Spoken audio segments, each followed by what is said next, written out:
গিরগিটির রং পরিবর্তনের সাথে সাথেই আলী আসগার লবির রং পরিবর্তন হয়, এমন দাবি তুলেছেন খোদ বিএনপির ব্যারাক-হতে বিএনপির নেতাকর্মীরা। বিএনপির ত্যাগী নেতারা দাবি করেছেন, বিগত স্বৈরাচার ফ্যাসিস্ট হাসিনার আমলে রাজপথের আন্দোলনে হামলা মামলায় আলী আসগার লবিকে আমরা কোথাও দেখি নাই। এজন্য ডুমুরের ফুল বসন্তের কোকিলও বটে। এদিকে প্রচার মিডিয়ায় ভাইরাল হওয়া হাওয়া ভবনের মালিক আলী আসগার লবির বিরুদ্ধে নৈতিক অনৈতিক কর্মকাণ্ডের ফিরিস্তি উঠে এসেছে বিভিন্ন নিউজ মিডিয়ার আলোকে। প্রবাসী সাংবাদিক খালিদ মহিউদ্দিন তৎকালীন সময়ে ইন্ডিপেন্ডেন্ট টেলিভিশনে প্রচারিত আলী আসগার লবিকে ঘিরে 2019 সালের 24শে জানুয়ারি পদত্যাগপত্র পাঠানোর কারণ দেখিয়ে থাইরয়েড ক্যান্সারের কথা উল্লেখ করলেও আলী আসগার লবির অবৈধ সম্পদ টিকিয়ে রাখার জন্য শেখ পরিবারের পক্ষ থেকে তাকে প্রেসক্রিপশন দেওয়া হয়। সেজন্য খুব দ্রুত প্রেস রিলিজের মাধ্যমে এমন কথাই প্রকাশ করে বিএনপি থেকে সে পদত্যাগ করেছে। যেহেতু আলী আসগার লবির পিতা অ্যাডভোকেট আলী হাফেজ তৎকালীন সময়ে আওয়ামী লীগের রাজনীতিতে খুলনা জেলা আওয়ামী লীগের সভাপতি ছিল, যে সুবাদে আলী আসগার লবি শেখ পরিবারের সাথে সম্পর্ক রেখে চলেছে। বিএনপির সাবেক সংসদ সদস্য আলী আসগার লবি দল থেকে পদত্যাগ করেছেন। শারীরিক অসুস্থতার কারণ দেখিয়েছেন তিনি। বিএনপি মহাসচিব মির্জা ফখরুল ইসলাম আলমগীর বরাবর 24 জানুয়ারি তিনি পদত্যাগপত্র পাঠান। পদত্যাগের কারণ ব্যাখ্যা করে আলী আসগার বলেন, থাইরয়েডের ক্যান্সারের জন্য অস্ত্রোপচার করিয়েছেন। শারীরিকভাবে অসুস্থ থাকায় তিনি আর রাজনীতিতে সক্রিয় নন। 2001 সালে বিএনপি জামায়াত জোট ক্ষমতায় আসার পর সুখের পায়রা আলী আসগার লবিকে নিয়ে আলী আসগার লবির নিজ গ্রাম 1 নং ধামালি ইউনিয়নের টোলনা গ্রামের অনেকেই বলেছে, আলী আসগার লবিকে আমরা কোনোদিন এই এলাকাতে দেখি নাই। শুনেছি আলী আসগার লবি নামে কেউ আছে। আলী আসগার লবিকে ঘিরে বিভিন্ন সময় দুর্নীতি, অনিয়ম এবং বিগত দিনে ক্ষমতার অপব্যবহার করে অবৈধ কালো টাকার পাহাড় জমানোর কথা বলেছেন অনেকেই। তারা বলেছেন, এমন ব্যক্তি রাষ্ট্রের প্রতিনিধিত্ব করলে রাষ্ট্রের অর্থ তার হাতে নিরাপদ থাকতে পারে না। বিগত দিনের কুকর্মে এটাই প্রমাণ করে। দুদকের করা মামলায় আলী আসগার লবির বিরুদ্ধে অবৈধ সম্পদ অর্জন, দুদক কর্তৃক তার স্ত্রী খসনুত আসগারের বিরুদ্ধে 25 কোটি টাকা অসামঞ্জস্যপূর্ণ সম্পদ অর্জনে 2017 সনের অক্টোবর মাসে 13 বছরের কারাদণ্ড, অনাদায় 10 লক্ষ টাকা জরিমানা করা হয় এবং অবৈধ সম্পদ বাজেয়াপ্ত করার নির্দেশ।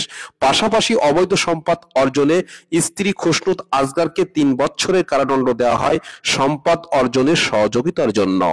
যৌথ বাহিনী কর্তৃক 2007 সালের 6 ফেব্রুয়ারি ঢাকা গুলশানের বাসা থেকে গ্রেপ্তার। 2007 সালের 21শে মার্চ দুর্নীতি দমন কমিশন দুদক গুলশান থানায় একটি মামলা দায়ের করেন, যে মামলায় আয়কর আদেশ 1984 এর 166 ধারায় কর ফাঁকির জন্য 5 বছরের সশ্রম কারাদণ্ড, একই আদেশে 165 ধারায় মিথ্যা তথ্য এবং সম্পদ গোপনের জন্য 3 বছরের বিনাশ্রম কারাদণ্ড দেওয়া হয় অভিযুক্ত আলী আসগার লবিকে। বিগত তত্ত্বাবধায়ক সরকারের আমল 2007 সালে মহিউদ্দিন ফখরুদ্দিন সারা বাংলাদেশে দুর্নীতির বিরুদ্ধে চিরুনি অভিযান পরিচালনা করেন তত্ত্বাবধায়ক সরকারের প্রধান ফখরুদ্দিন, যেখানে আওয়ামী লীগ, বিএনপি, জামাত, জাতীয় পার্টি অনেক বাঘা বাঘা এমপি মন্ত্রীরা তাদের ব্যক্তিগত দুর্নীতির জালে বন্দী হয়, যাদের মধ্যে বাংলাদেশ জামায়াত ইসলামের কোনো এমপি মন্ত্রীকে দুর্নীতির দায়ে গ্রেপ্তার করতে পারে না। এমন সময় হাওয়া ভবনের প্রভাবশালী আলী আসগার লবি যৌথ বাহিনীর হাতে গ্রেপ্তার হয়ে জয়েন্ট ইন্টারোগেশন ছেলে যে স্বীকারোক্তি দিয়েছিল। আমার নাম মোহাম্মদ আলী আসগার লবি। ঢাকা শহরে আমার নামে বাগদারায় 2টো বাড়ি আছে, আর ধানমন্ডিতে একটা বাড়ি আছে। এই 2টো বাড়ি আমি অনেক আগে করেছি। ধানমন্ডির বাড়িটা 1980 সালে আমি করি। বাগদারার বাড়িগুলো আমার 1995-96 থেকে 2000-এর মধ্যে আমি করেছি। ওয়াইফার নামে গুলশানে একটা বাড়ি আছে, আর আমার নিজের একটা ওই শাহবাগের সাকুরার পিছনে একটা 6 কাঠা জমি আছে, সেখানে আমরা একটা অ্যাপার্টমেন্ট বিল্ডিং করার চেষ্টা করছি। সেটা ইনশাল্লাহ আগামী কিছুদিন পরে সেটা শুরু করবো।